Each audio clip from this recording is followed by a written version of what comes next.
message sur le chat. Les questions, si vous voulez les poser sur le chat à votre plaisir, on y répondra soit pendant le cours, soit à la fin. Et le micro, pour l'instant, il reste coupé pour le bon déroulement du cours. Et à la demande du Rav, si vous voulez laisser les caméras ouvertes, ça rendra suivant. Voilà, bon courage. Très bien, merci. Tov. Alors, on est dans Orot HaTshuva, chapitre 16, paragraphe 9. התשובה העליונה, השכלית וההרגשית, כוללת בתוכה ממילא את כל מידת תשובות התחתונות, עם כל פרטי יגיעות חשבונותיהן בצורה אצילית, נוחה וענוגה. Donc aujourd'hui on va parler beaucoup de ces deux teshuvot, la teshuva Elona et la teshuva Tartona. Pour le traduire, teshuva haute et suprême et la teshuva basse. Et on va voir tous les aspects de cette teshuva, de ces deux teshuvot. Dit le Rav que la teshuva Elona, la teshuva suprême, qui est fondée sur une démarche intellectuelle, une démarche émotionnelle, c'est-à-dire plus l'accent sur l'intériorité de la personnalité que le niveau pragmatique, actif de la personnalité, et bien elle aussi comprend en elle tout ce que la teshuva tartona est capable de faire. La teshuva tartona, c'est un changement au niveau du comportement. Donc ne pas croire que teshuva eliona, qui est une métamorphose de l'intériorité, eh ben, se suffit seulement d'un changement de compréhension, un changement d'inspiration, elle aussi elle amène en fin de compte un changement de comportement. À la différence, elle y arrive de manière noble, agréable et délicieuse, anuga. Parce que tant que tu n'effectues qu'un changement de comportement dans ta personnalité, alors qu'au plus profond de toi, tu es encore amoureux du mal et que tu haïs le bien, c'est-à-dire qu'il n'y a pas eu un changement dans ta personnalité. Tu aimes bien le péché et tu n'aimes pas tellement trop faire le bien. Mais tu te forces à le faire parce que tu as compris que c'est ce qu'il faut faire. Donc cela crée des dissonances au sein de ta personnalité et ça crée toutes sortes de réactions, de anti, etc., qui peuvent s'accumuler et un beau jour exploser et te faire tout lâcher. Et donc ça demande énormément d'efforts parce que c'est une lutte contre toi-même. Alors que lorsque précède la teshuva eliona, qui est au niveau de la conviction, et tu adhères totalement à cet idéal, au niveau de l'intériorité de ta personnalité, alors quand tu en viens au changement au niveau du comportement, ça coule de source. Ça ne demande plus tellement d'efforts. Chaque chose qu'on fait à contre-cœur, ben, ça demande énormément d'efforts. Et lorsque tu fais quelque chose qui est totalement en adéquation avec tes convictions, tes aspirations et tes désirs, ben, ça demande quasiment aucune force. Au contraire, ça ne fait que rajouter de la satisfaction de pouvoir exprimer ce à quoi on adhère constamment. Top. Maintenant on passe à la Piska Yud. En fait, les 4 Piskot qu'on va étudier aujourd'hui vont traiter de ce sujet, la teshuva eliona et la teshuva tartona. Baal Torah, en lo takana teshuva, ki im batorah va l'aider à Torah. Ou Baal marshava penimit, en lo teshuva, ki im bemarshava zu, va l'aider marshava zu. אם בעל תורה יאמר, הריני מתענה ועל ידי זה אשוב, אין בדבריו ממש, ולאכול כלבה לשירותי. ובעל מחשבה פנימית שאומר, הריני שב ושקדה גשמית חיצונית, אין לו תשובה. תשובתו מוכרחת להיות עליונה, רוחנית, עדינה, חופשית, ממולה, אור קודש קודשים, מעוטרה בעדי עדיין של החיים העליונים. אז הוא מביא רפואה לו ולעולם כולו. On reprend. Baal Torah, c'est quoi Baal Torah? Mais c'est quelqu'un, en quelque sorte, qui est marié avec la Torah. Il est profondément uni avec la Torah.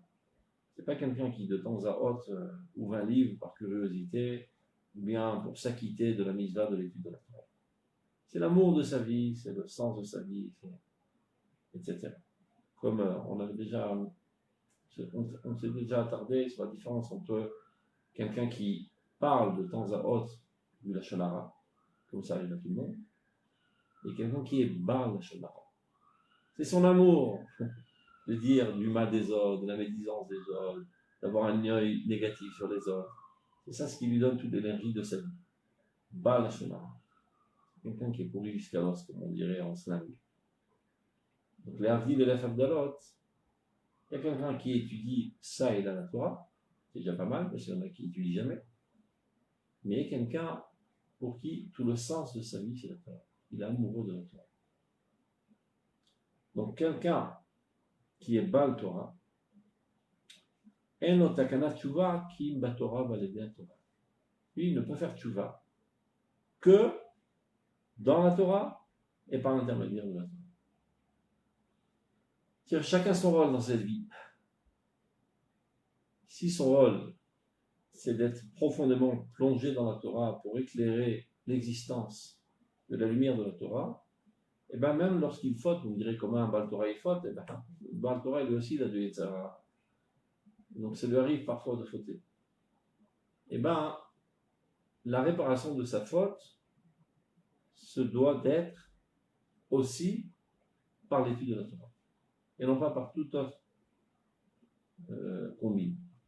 Regardez. Baal Torah, eno takana tchouva ki imba Torah valida Torah. S'il a fauté, eh bien qu'il se renforce davantage dans l'étude de la Torah, en quantité, en qualité, et surtout en une adhérence profonde avec la Torah, ce qui est l'essentiel de la Torah. Maintenant, il continue. Ou Baal Marshava Pénémit. Comme on le sait dans ce monde, il y a des gens avec une approche pragmatique des choses, mais il y a des gens avec une approche profonde, avec une pensée profonde. C'est deux genres de personnalités différentes. Donc celui qui est Baal Marshava Pénémit, c'est sa manière d'être, il ne conçoit pas la vie autrement, et il n'y a que ça qui lui donne satisfaction, et donc c'est son rôle dans ce monde. C'est quelqu'un avec des pensées profondes. Une telle personnalité, en tchouva ki im ben marshavazi. Et bien lui aussi, il ne peut faire tchouva que par l'intermédiaire de ses pensées. Qu'est-ce qu'il veut exclure le Rav? Eh bien, une telle personne qui est vouée et qui est douée à des pensées profondes, qui ne pense pas qu'il puisse faire tchouva en rajoutant en quantité l'étude de la Torah. Parce qu'on parle de quelqu'un qui est Baal Torah. En Baal Torah, il y a deux types de personnes. Il y a des gens qui s'adonnent plus aux aspects techniques de la Torah, et d'autres qui sont plus approfondis dans les grands idéaux de la Torah, la finalité de la Torah, les profondeurs de la Torah. Ce sont deux personnalités différentes. Donc quelqu'un qui est doué aux profondeurs de la Torah et qui aurait fauté, mais qui ne se disent pas, pour compenser cette faute, pour réparer les dégâts que j'ai faits à cause de ces fautes, ben si j'avais l'habitude d'étudier 10 heures par jour, maintenant je vais étudier 12 heures par jour. Si j'avais l'habitude d'étudier 10 pages de Gemara par jour, eh ben aujourd'hui, je vais faire 12 pages de Gemara par jour. Grosse erreur, dit le Rav. C'est pas en cela que tu dois t'améliorer. Mais au contraire, en t'approfondissant plus dans la Torah, car c'est ton caractère spécifique, tu es doué pour cela, et le monde attend de toi que tu t'adonnes davantage dans ce domaine pour le bien du monde. Baal Mershava Pnimit, en tchouva ki ma marshavazu. Validé marshavazu. Vim Baal Torah Yomar, Arini Mitane, validé Ashuv, en Midvara Mamash. Donc on reprend quelqu'un qui est amoureux fou de la Torah, qui étudie la Torah toute la journée, et qui a péché. Il se dit, top, comme j'ai péché, pour me faire pardonner de la faute, je vais faire aujourd'hui un jeûne. Dit la Gemara, en bavara mamash. Tout ce qu'il se propose ne sert à rien. Velechul kalba lesherute, et bien que le chien mange son repas. C'est dit de manière méprisante. C'est raconté dans la Gemara. Un beau jour, un grand rabbin qui avait fauté dans la Gemara dit à son rabbin, eh bien aujourd'hui je jeûne, en pensant être applaudi par son rabbin pour son excès de zèle. Donc son rabbin il dit, ben super, le chien a gagné un repas. C'est-à-dire que arrête de faire ta frime avec le fait que tu ne manges pas, ça ne sert à rien, mis à part le fait que ton repas servira à nourrir un chien. Si tu veux vraiment faire tchouva, eh ben, il faut performer d'Afka dans ton domaine et pas autre chose. Donc de la même manière qu'on a vu dans cette Mara, un dédain envers quelqu'un qui ferait tchouva par quelque chose d'autre que son caractère spécifique. Dit le Rav, dans la continuité de cette pensée, Baal Marshava Plimit, quelqu'un qui est fait pour les pensées profondes. J'ai fait tchouva, donc aujourd'hui je vais exceller en quantité. Un autre tchouva. Ceci en aucun cas ne pourrait l'aider. C'est une erreur. Tchouvato muchachadiot el yona. Il est nécessaire que cette tchouva soit haute et suprême. Adina vechopshit, rempli de délicatesse, de liberté. Parce que lorsque tu forces à étudier en quantité, lorsque toi tu as une tendance de qualité, eh ben, c'est pas quelque chose de tout à fait naturel, tu te sens un petit peu en prison. Donc c'est pas fait pour toi. Au contraire, profèche. Donne-toi liberté totale à tes tendances, à tes atouts, à tes dons.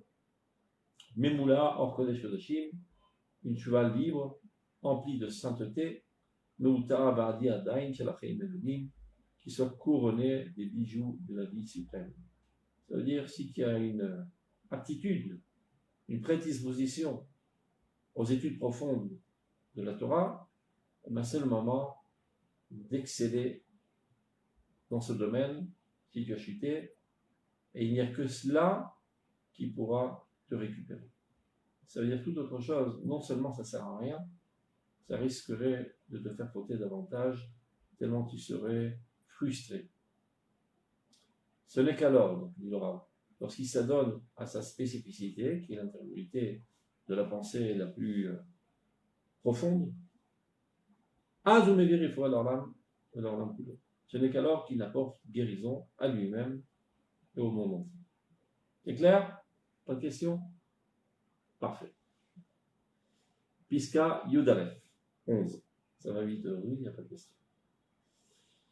On ne va pas tout lire parce que c'est long, donc on va lire et expliquer progressivement. Shte nekudot yesh la teshuva, shanu kolenim otam beshem tshuva ila ou tshuva tata. Donc il y a 2 points, 2 pôles, on va dire, dans la tshuva, que nous englobons, bien nous décrivons, par la tshuva haute et la tshuva basse. Alors là, ça porte à confusion de la manière dont c'est formulé, donc il faut faire attention au texte. Regardez ce que dit le Rav. Atshuva ila'a hi atshuva be'ad atzmo, ve'atata'a be'ad ha'olam. 2 secondes, il y a des problèmes techniques. C'est bon. Qu'est-ce que ça veut dire be'ad atzmo? On va expliquer. La tchouva suprême est une tchouva pour lui. Ça paraît un petit peu surprenant, parce que ça paraît être égoïste. Et la tchouva basse est celle qui est pour le monde. Donc il faut faire très attention. Qu'est-ce que le Rav entend par pour lui et pour le monde? C'est totalement le contraire de ce qu'on pourrait comprendre dans une première lecture. Pour lui, ça veut dire une tchouva qui a trait à l'intériorité de sa personnalité. Alors que la tchouva pour le monde, c'est la visibilité de sa tchouva. Comment il apparaît devant le monde. Ça veut dire les aspects plus extérieurs de sa personnalité. Faites très attention à cette pisca, on pourrait comprendre exactement le contraire de ce qu'elle veut dire, parce que la formulation est un petit peu complexe. Alors on prend dans le texte, vous allez voir par la suite cette chapitrette. La tchouva aïla'a, la tchouva suprême, il y a tchouva be'adatzmo. C'est la tchouva qui vient faire revivre son intériorité, son essence la plus profonde, atzmiuto. Alors que la tchouva basse est celle qui paraît devant le monde. Be'ad haolam.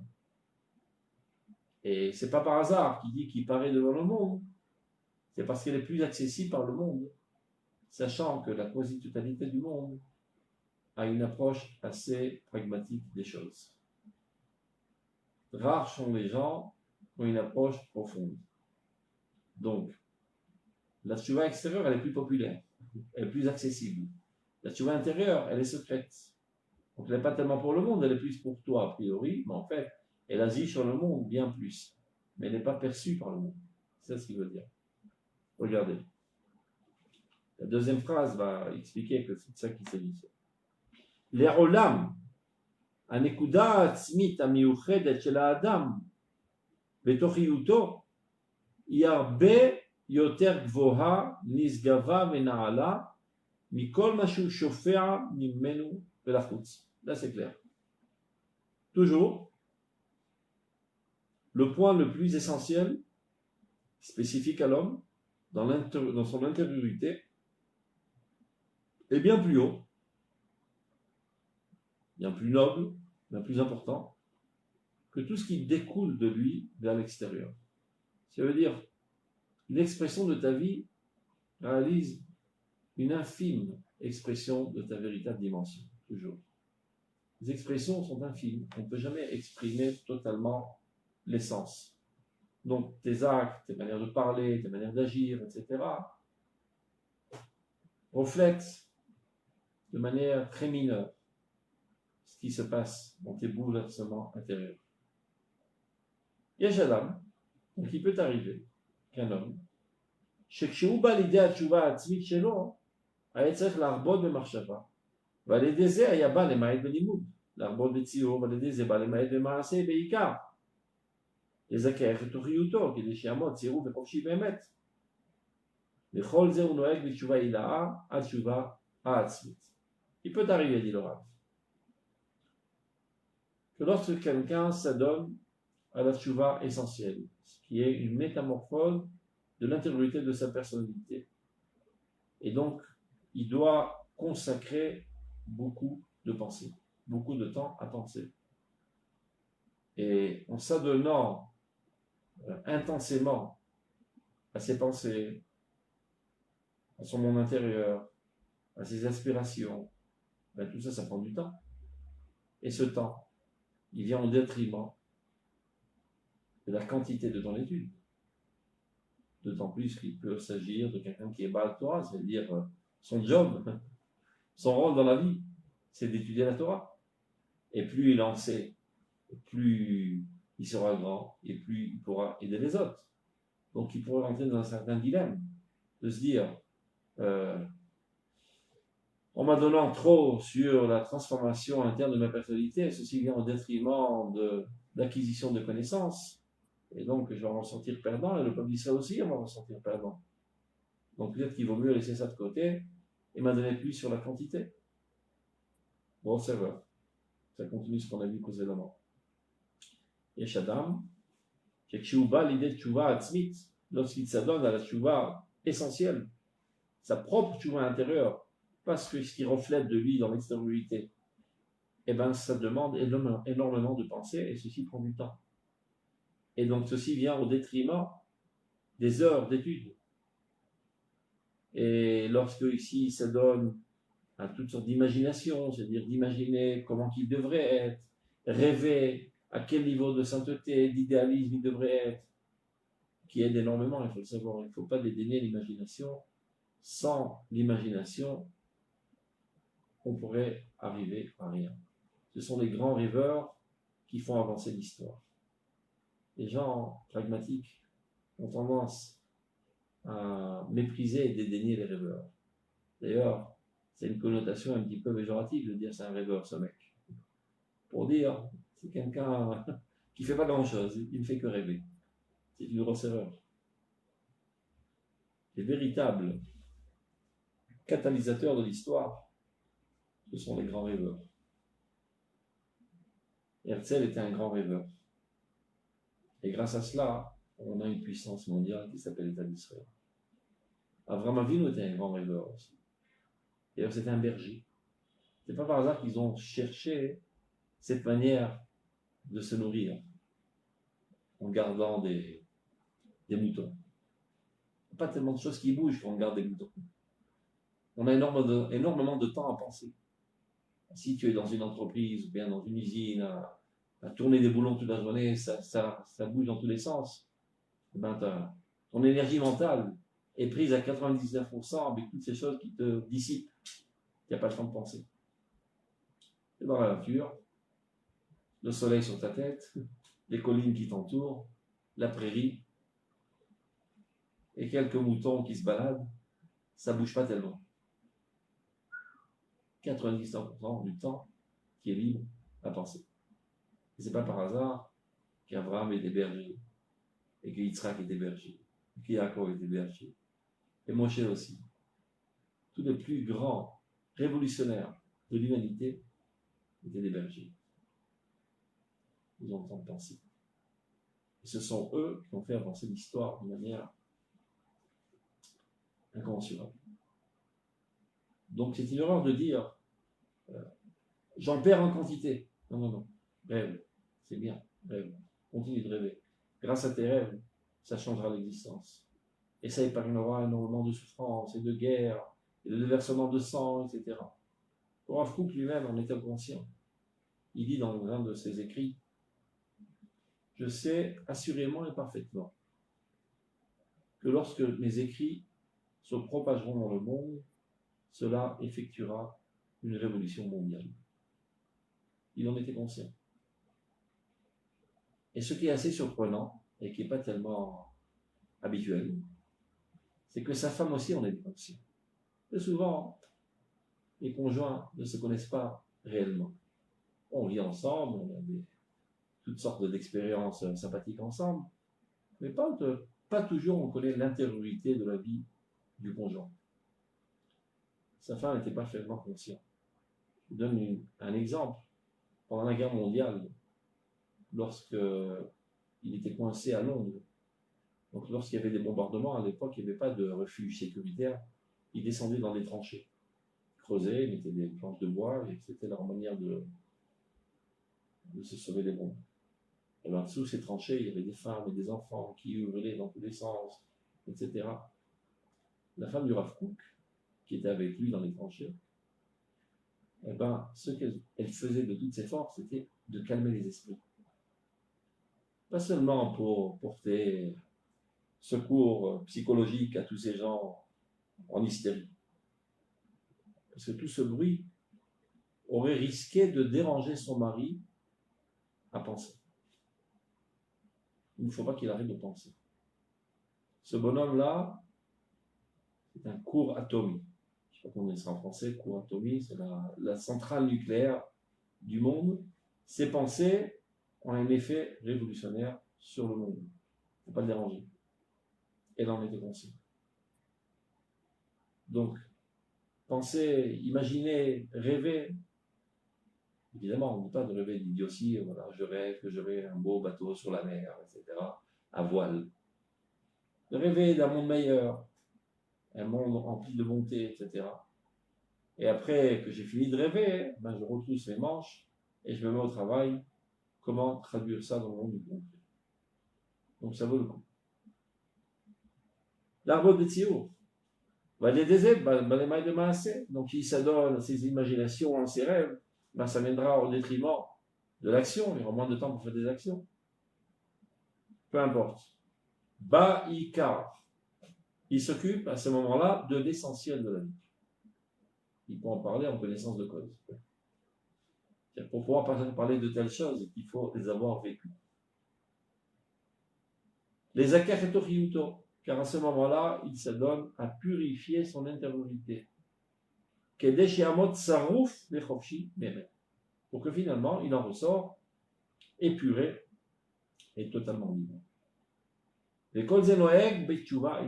Tout ceci appartient au domaine de la tchouva suprême, qui est la tchouva essentielle, qui est la véritable transformation et métamorphose de la personnalité, et pas seulement un changement cosmétique au niveau du comportement.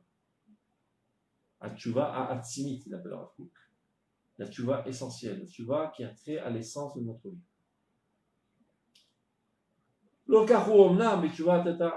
Il n'en est pas de même concernant la tchouva basse. La tchouva shiklapé olam. La tchouva qui apparaît devant le monde. On voit, jusqu'à présent, cette femme, elle se baladait dans la rue avec une tête découverte, mais non, elle a un foulard sur sa tête. Ce bonhomme, je ne sais pas, il a son calot, mais il a un calot. Top. On voit la différence. Donc le monde perçoit les changements. Donc il n'en est pas de même concernant la tchouva basse, la tchouva qui apparaît devant le monde. Là, c'est exactement le contraire.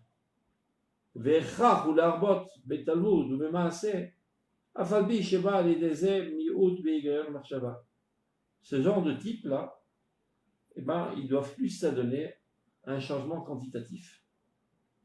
Bien que cela vienne au détriment du monde intérieur, de la pensée. Mais les familles, on pourrait se dire que cette démarche, elle ne sert pas tellement à grand-chose parce que c'est seulement un changement cosmétique.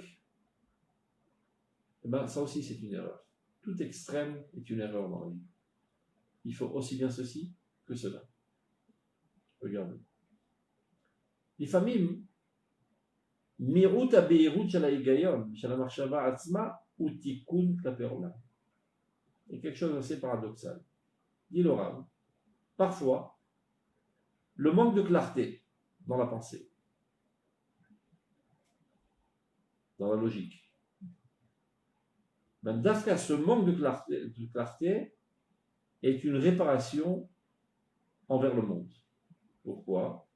Le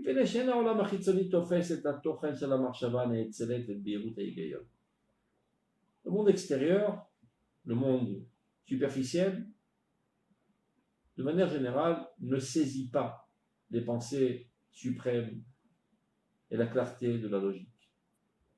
Ils ont une approche assez grotesque des choses. Ils n'ont pas une réflexion approfondissante. Et donc, si c'est trop profond, ils en perdent l'emprise. Alors que lorsque c'est présenté de manière assez grosso modo et pas trop approfondie, c'est à leur portée. Et donc, si c'est à leur portée, ils peuvent en profiter. Alors que si c'est trop haut, ils n'en retirent pas profit. Donc, cette chute de ton point de vue, de l'autre côté, est une élévation pour les larges couches de la société. Donc en cela aussi, il y a un certain intérêt.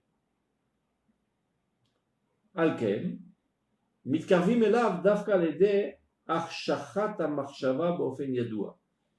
Donc ceci fait que, dafka, lorsqu'on assombrit un petit peu la clarté de la pensée, elle devient plus accessible et donc elle est plus profitable pour les grosses masses de l'humanité. Aval ma shetzarich ladatu. Ce qu'il faut savoir, c'est que nous sommes toujours appelés à saisir ces deux tchouvot en même temps. Il ne faut dédaigner ni l'une ni l'autre. C'est une question seulement d'accent. Sur quoi mettre plus l'accent?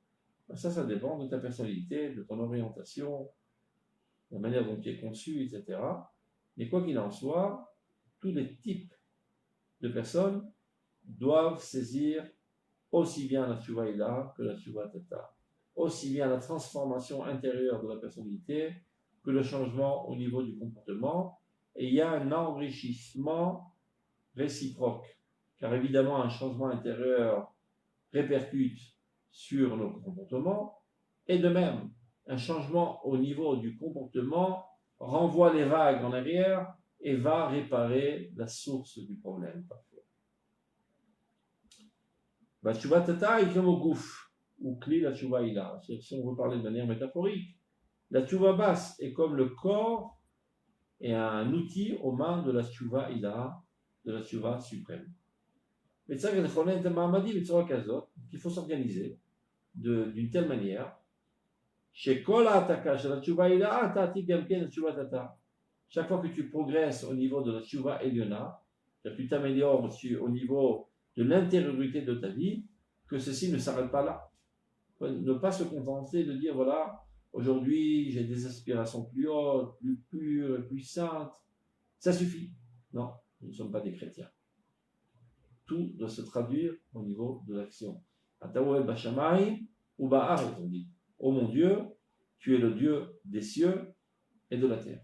Et c'est ça la particularité du peuple d'Israël, qui vient construire une union harmonique entre les cieux et la terre, entre la spiritualité et la matérialité, entre l'intériorité de la personnalité et l'extériorité de la personnalité. C'est comme ça qu'on arrive à une perfection.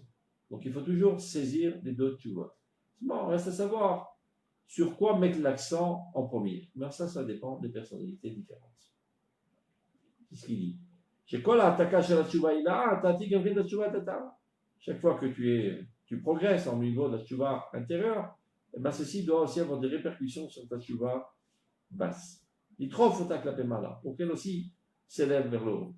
De même, chaque fois qu'il y a quelque chose qui bouge au niveau de la tchouva basse, il y a un kentamé, c'est titen ose, la tchouva ila, qu'elle vient renforcer la tchouva ila.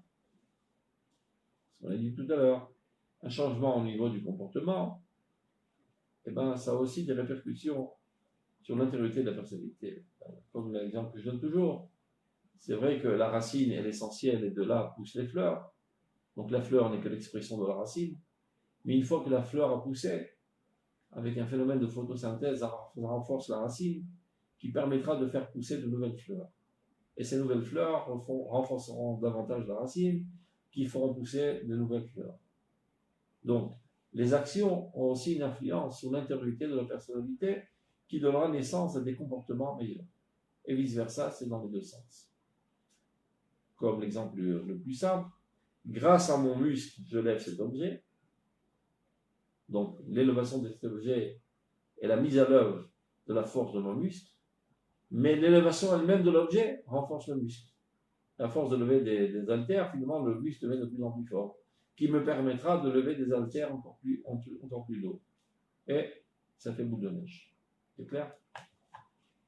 On continue.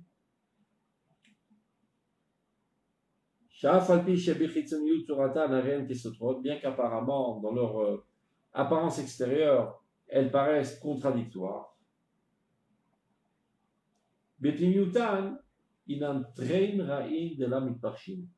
À vrai dire, à leur racine, dans leur intériorité, elles réalisent deux amis qui ne se séparent jamais. Ceci est pris du Zohar. Je vais vous lire la source. Il y a marqué la chose suivante, si je retrouve vite fait, sinon je laisse tomber. Tête Vav.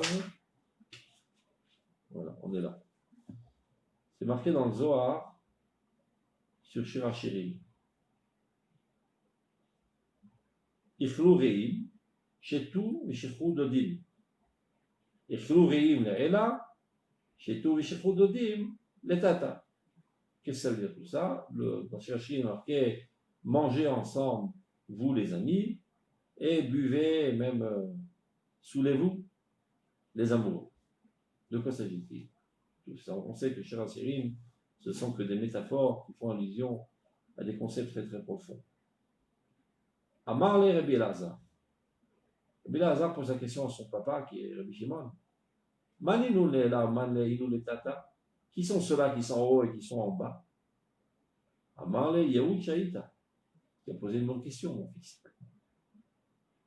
Ata da'atar ila'a de'inu bechadbata. Barduta bechadbata. Eh bien, il y a un lieu suprême, dans le monde suprême, dans lequel il se trouve en union parfaite et en amitié parfaite. De l'omit parshin, l'almin, et qui ne se sépare jamais. Ilin, Ikrun Re'im. Cela s'appelle les amis. Adaodirti Venahar Yotse Me'eden. Et c'est pour cela qu'il est dit dans le livre de Bereshit, Nahar Yotse Me'eden. Le fleuve sortait de Eden. Eden, le paradis.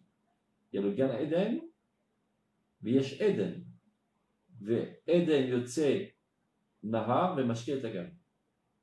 Il y a une source et un fleuve. La source est la chose essentielle, et de là abonde et sort l'eau qui donne naissance au fleuve. L'intériorité de la vie est l'essentiel, mais ceci doit affluer dans le comportement, et ceci ne réalise qu'une seule chose. Une source donne naissance au fleuve, le fleuve renforce la source, et ainsi de suite. Donc, on continue. Pas de questions? J'ai réussi à vous endormir. Donc, on continue. על ידי אור הדת מתחברות הן שתי התשובות, ההילאה והתתאה, נעשות לחטיבה נפלאה אחת. ומחדשת אז בגוף ובנשמה, באומה, בעולם ובעולמים כולם. הערה נוספת וחשובה, שצריך לאדם לעבוד עבודות הרבה, מדעיות, מוסריות, מעשיות, טבעיות, מזגיות. כדי לדלות מעט מהרבה מאוצרות מעמקיה, מלאי החיים ועשירי האורה והשמחה, ממותקי העונג והנצחיות. Donc, ça vient conclure tout ce qu'on vient de voir, et ça dit plus ou moins la même chose, mais c'est pas grave. On est donc dans la Piska 11, prime. À l'aider Horadat, à l'aide de la lumière de la connaissance. Mitrabrot et Mishtet Teshuvot s'unissent les deux Teshuvot, qui paraissent différentes. Il y a deux genres de Teshuvot, il y a deux genres d'approche. Il y a Rachel et il y a Léa. Léa, elle est très belle de l'extérieur. Le contraire, Rachel est très belle de l'extérieur. Et Léa, on ne voit pas tellement sa beauté, seulement elle est née à Rakot. Elle avait des yeux tendres. Et elle a, par l'intermédiaire de ses yeux, ces deux lucarnes par lesquelles on peut voir l'intériorité de sa vie. Mais à l'extérieur, on ne voit pas tellement sa beauté. Mais c'est Noah Léa. Et Léa était haï, il y a marqué. Évidemment, ce n'est pas que Chaz Shalom Yaakov haïssait Léa, mais il aimait plus Rachel. Donc c'est quoi toutes ces histoires-là de romantisme? Almadid Galia, Almadid Kassia, dans le Zohar. Il y a le monde dévoilé et le monde caché. De manière générale, la tendance universelle est de haïr le monde caché. Les gens se sentent plus à l'aise dans les choses techniques, pragmatiques, au niveau du comportement, etc. Les grandes pensées profondes, les grandes philosophies, etc., ils n'en ont pas tellement d'entrain. Ils ressentent un certain écart, une distance envers cela. C'est Noah, Léa. Les jambes d'action n'aiment pas les jambes de pensée. Et vice-versa. Ceux-ci voient cela avec dédain, ceux-là les prennent pour des rêveurs. Ces deux approches sont erronées. Il faut comprendre que les deux sont nécessaires dans ce monde et ils réalisent une complémentarité parfaite. Mais ce n'est pas toujours facile à accéder à cette harmonie. Parce qu'on a des tendances innées, on n'y peut rien. Même dans le monde du Chol, même dans le monde du Kodesh. Dans le monde du Chol, vous voyez, il y a un gosse, tu l'envoies à l'école, il prend la tête, il va gambader dans la prairie. Il préfère galoper sur des ânes, et grimper sur les arbres, et mettre la main dans la graisse du moteur de la voiture. Là, il jouit. Mais quand tu lui prends la tête avec un cours de mathématiques profondes, ou bien de philosophie complexe, il se démonte la mâchoire tellement il baille. Et vice-versa. Quelqu'un qui a une tendance pour la poésie, la philosophie, etc., tu l'obliges à faire des calculs très très précis, il explose. C'est deux genres de personnalités. Les deux sont nécessaires. Et bien dans le Kodesh, c'est pareil aussi. Il y a des gens qui ont une plus grande tendance vers le monde de l'Halakha, et d'autres plus grande tendance vers le monde de l'Aïmouna. Et ils ne s'aiment pas tellement les uns les autres. C'est une erreur. Il faut comprendre qu'il y a une complémentarité, et plus encore, l'idéal serait d'avoir les deux atouts en même temps. Ça veut dire que si tu as une tendance innée pour le monde profond, ben ça, de toute manière, tu l'as avec assez de facilité parce que c'est une tendance. Ça ne te demande pas d'effort, au contraire, ça te procure de la satisfaction quand tu baignes dans cette sphère. Donc, de te laisser aller seulement à cela, ben, tu cherches la facilité. Tu dois t'efforcer de compléter dans ta personnalité ce à quoi tu n'as pas tellement d'atomes crochus. Et vice-versa. Quelqu'un qui a plus une tendance vers les choses pragmatiques et techniques, et même pour lui, ça ne lui demande pas tellement d'efforts. Au contraire, quand il baigne dans cela, il plane de joie. Et bien, en quoi il est plus homme, et la caractéristique essentielle de l'homme, c'est l'effort, qu'Adam l'a manulad, ben, il s'efforce à compléter ce qui manque dans sa personnalité. Et c'est comme ça qu'on peut mettre sur pied des gens parfaits. Ça ne veut pas dire qu'on va changer la nature des hommes. Il y aura toujours une prédisposition pour un certain domaine, et donc tu excelleras plus dans ce domaine. Et dans les autres domaines, au moins tu seras à la moyenne ou en dessus de la moyenne. Mais tu ne peux pas être un nul dans les autres domaines et un professeur seulement dans un seul domaine. Ça, c'est pas l'approche du judaïsme. Le judaïsme vient montrer l'unité divine dans tout. De la même manière que Dieu lui-même survole tous les mondes et le fondement même de toute spiritualité, mais Dieu s'occupe aussi de faire vivre les moustiques et les rats et les cafards et les choses les plus matérielles et les plus concrètes et de subvenir aux besoins nutritifs de toutes ces créatures. Il y a pas mal de travail en tant que directeur général de tout l'univers. Prise de tête. Et bien, il ne râle pas le bon Dieu de s'adonner à toutes ces activités quotidiennes. Donc, on doit être à l'image de Dieu. La tête dans les nuages, dans le bon sens du terme, c'est-à-dire aspirer aux idéaux les plus profonds, les plus lointains, mais ne pas avoir des mains gauches. D'être capable aussi de gérer les choses concrètes dans ce monde. Comme ça, c'est dans le rôle, comme ça, c'est dans le coach.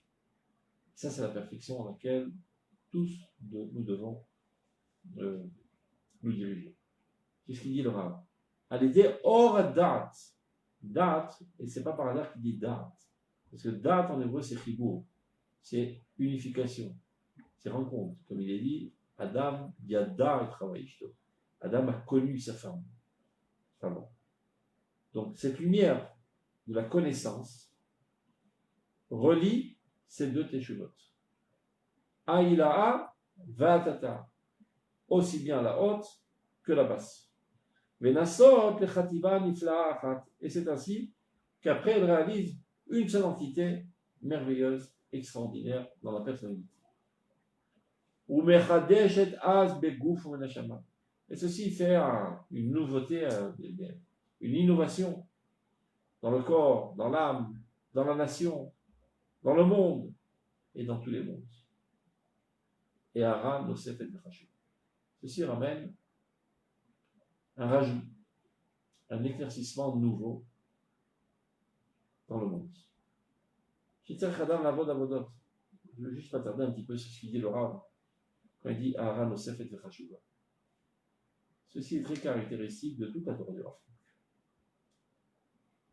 Alors que la plupart des livres de Teshuvah, je ne vais pas dire tous, sont focalisés sur l'amélioration de l'individu qui lit ce livre. C'est ça que traitent tous les livres de la Teshuvah. Comment que toi, en tant que juif, en tant qu'homme, peu importe, tu peux performer dans ta morale, dans ta religiosité, dans ton idéal, tu te purifies. C'est de ça que traitent tous les livres. Mais ils n'ont eu qu'une aspiration à vouloir effectuer une révolution mondiale. La Torah du Rav Kook, en quoi elle est une nouveauté? En cela qu'elle nous rappelle ce qu'était la véritable Torah avant notre exil. La véritable dimension de la vocation d'Israël. La vocation d'Israël est d'apporter un renouveau à l'humanité entière. et d'amener l'humanité entière à un bonheur intense. Car l'humanité va de mal en pire. Au lieu que de s'affonder sur l'amour et sur la foi et sur la bonté de cœur, elle va les fonder sur des bases totalement contraires, sur la haine, sur la mécréance, sur la cruauté, sur la mesquinerie, etc. Et avec ces fondements, ça ne fait pas des hommes heureux. C'est des gens qui sont tout le temps en train de se protéger de toutes sortes de flèches qui pourraient leur porter toutes sortes de dégâts. Donc ils sont toujours sur le qui-vive. Ils ne sont jamais en paisibilité. L'humanité souffre. Abraham Avinu, lorsqu'il a apparu sur le podium mondial, il a scruté l'horizon. Il a vu combien que l'humanité souffre. Abraham Avinu, c'est quelqu'un avec un amour intense envers Dieu, et envers toutes les créatures de Dieu. Donc il a une compassion profonde avec les souffrances de tous les humains. Il se dit, on ne peut pas laisser les choses telles. Il faut faire quelque chose pour sauver l'humanité, pour hisser l'humanité entière à une autre sphère, à une autre manière de voir le monde, et de ce fait même à un autre comportement, de ce fait même à la fonte d'une nouvelle civilisation qui apportera bonheur au monde entier. Donc, il s'en va main dans la main avec sa compagne, qui est Sarah. Allons nous deux à la délivrance du monde. Et c'est comme si, c'est comme ça qu'ils vont Yitzhak qui va monter Yaakov, et Yaakov s'entête à avoir 12 tribus qui vont constituer le premier noyau de l'édification de la nation, qui cette nation apportera bonheur et réussite à l'humanité entière. Tout cela a été investi, a été engrainé, on va dire, par Abraham Avinu. C'est le projet du peuple d'Israël. C'est ce qu'on appelle la idéa élokite, l'idée divine. Comment apporter bonheur, amélioration de la vie humaine entière. Cette Torah a disparu. Avec la dislocation du royaume d'Israël et l'éparpillement des Juifs à travers le monde, cette Torah originelle a totalement disparu de la conscience des Juifs. Les grands Chachamim, prévoyant la catastrophe et l'hécatombe de l'exil, se sont dit aucune chance qu'elle puisse être transmise de génération en génération dans une telle dimension si grandiose. On va l'enfermer dans un coffre-fort, on ouvrira ce coffre-fort à nouveau à la fin des temps. Ce coffre-fort, c'est Torah Tarazim, la Torah des secrets, ce qu'on appelle la Torah de la Kabbale. Donc ils ont mis ça, ils ont fermé ça à double tour, ils ont caché la clé, ils ont transmis cette clé de génération en génération à quelques individus, les plus grands géants du peuple d'Israël. Les autres n'étaient même pas conscients de cette Torah. Elle a été oubliée. Et on a proposé au peuple d'Israël une miniaturisation de la Torah qui a trait seulement au développement de la personnalité individuelle. C'est-à-dire comment subsister dans cet océan déchaîné de cruauté, comment toi sauver ton âme. À ce moment-là est né le christianisme.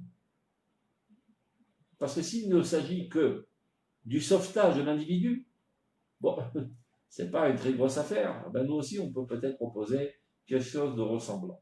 Sauver l'humanité entière, sauver le monde matériel, sauver le corps, extirper la mort à son essence, changer tout et faire une unité harmonique entre le ciel et la terre, entre la spiritualité et la matérialité, c'est un projet infaisable. Il faut avoir une prédisposition héréditaire, génétique, pour pouvoir concevoir un tel projet et le concrétiser. Donc, il n'y avait aucun concurrent. Lorsque ce projet a disparu et qu'on a chuté de la idéa élokite, la idéa datit, de lui qui cette idée divine de remise en place de l'humanité entière, seulement de l'idée religieuse qui a trait à l'individu. Bon, idée religieuse juive, idée religieuse avec un autre institut qui vient prétendre que lui aussi a une autre formule, la chrétienté. Et qui, de plus, propose la même chose pour moins cher. Vous comprenez? C'est plus vendable. Si je te dis, je te vends un pain pour 100 shekels, et l'autre, il te dit, je te vends un pain pour 3 agourottes, évidemment, tu iras acheter celui qui vend ça à 3 agourottes. De quoi s'agit-il? D'épurer ton âme et d'avoir part au paradis. C'est ça ce que la Torah propose. Ben nous, on vous propose la même chose.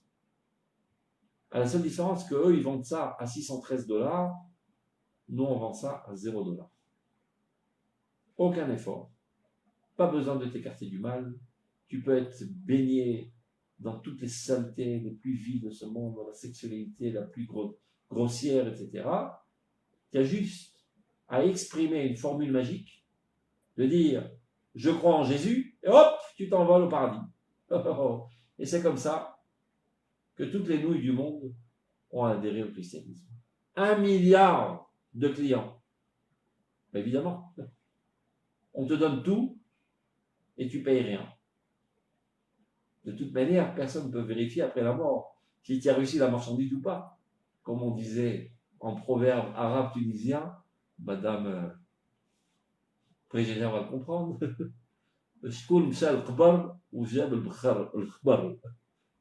Ce qui veut dire, qui est allé à la tombe et après est revenu nous raconter les nouvelles, qu'est-ce qui se passe de l'autre côté. Tu peux raconter ce que tu veux, personne ne peut vérifier de toute manière. Donc tu peux vendre ta camelote à qui tu as envie, personne ne peut vérifier ce que tu proposes. Donc si c'est ça toute la Torah, alors il y en a d'autres qui proposent une autre formule. Alors c'est comme ça qu'il y a le christianisme, après il y a l'islam, et toutes sortes de camelotes de ce genre. Et alors Rav Kook, après 2000 ans d'exil, il ouvre le coffre-fort, il nous raconte ce qu'était la véritable Torah avant la destruction du peuple d'Israël, qui est une Torah qui vient remettre en place la civilisation humaine, proposer une alternative qui apportera le bonheur à l'humanité entière, qui est d'arrêter les guerres, d'arrêter la mort, d'extirper tout le mal. Ça, c'est une autre paire de manches. Orot HaTeshuvah, ce n'est pas un livre qui motive l'homme à performer dans toutes ses activités personnelles, au niveau de la religiosité, au niveau de l'idéal, au niveau de la pureté, au niveau des traits de caractère. Ça, il y a des tonnes de livres qui ont été écrits. C'est un livre qui vient ramener l'humanité entière à la dimension d'Adam Arishon avant la faute. Ça pourrait être super projet, mais ça m'a l'air un petit peu d'un grand rêveur, un grand utopique. On a dit que le monde avançait grâce aux rêveurs. C'est un des rêveurs contemporains qui est un catalyseur de l'histoire. Donc quand le Rav dit « Et Aran Osef et Bechashuva », ce que je suis en train de te parler maintenant, d'unir la Tshuva Ila, la Tshuva Tata'a, qui paraît tellement bénin, sache que c'est un éclaircissement et un rajout très important dans la conception du monde par l'humanité entière. C'est de ça qu'il s'agit. Chez Tzarich Adam, la vote avodot, Arbe, ne crois pas qu'en écoutant un cours, ça y est, c'est dans la poche. Il faut travailler énormément. Madaïot, au niveau intellectuel. Quand il parle de Mada, là, il ne fait pas allusion à la science. C'est aussi la science, mais essentiellement la science de Dieu. Comme le livre du Rambam qui s'appelle Sefer Mada. Donc il faut d'abord un approfondissement intellectuel, Moussariot, au niveau de la morale. Ce n'est pas quelque chose qu'on peut seulement comprendre au niveau intellectuel. Il faut une métamorphose au niveau des traits de caractère. Et ça, c'est bien plus dur. Comprendre, c'est faisable, assez facilement. Même un changement au niveau du comportement. Jusqu'à présent, je mangeais pas cachère. Aujourd'hui, je mange cachère. Pas tellement dur parce que toutes les nourritures presque existent en cachère. Donc, je n'ai pas tellement perdu au change. Mais transformer mes traits de caractère, Ça, c'est dur. Si je suis nerveux, j'ai l'habitude de m'énerver chaque fois qu'on contredit mes paroles, et de devenir quelqu'un de calme. Quoi qu'on dise, je réagis toujours avec douceur. Ça, c'est une véritable métamorphose de la personnalité. Et seulement lorsque tu arriveras à cela, tu auras uni véritablement Tshuva Ilav ou Tshuva Tata. Donc, Moussariot, Maasiot, évidemment, au niveau du comportement, Tiviot, Misgiot, la nature même de ton caractère. Tout ça est nécessaire pour pouvoir puiser un petit peu de tous les trésors profonds de cette Tshuva Ilaha en harmonie totale avec cette Tshuva Tata. Melea Chayiv, Vashira Ora, Vasipra, qui emmèneront une vie riche, remplie de lumière et de joie, Memutake Oneg, adoucie de tous les délices, de la Nitzriout et de toute l'éternité. On arrête là pour aujourd'hui. À la semaine prochaine, à la même heure. Faites vos siestes avant, ça ira mieux. Comme tout. Shalom, shalom.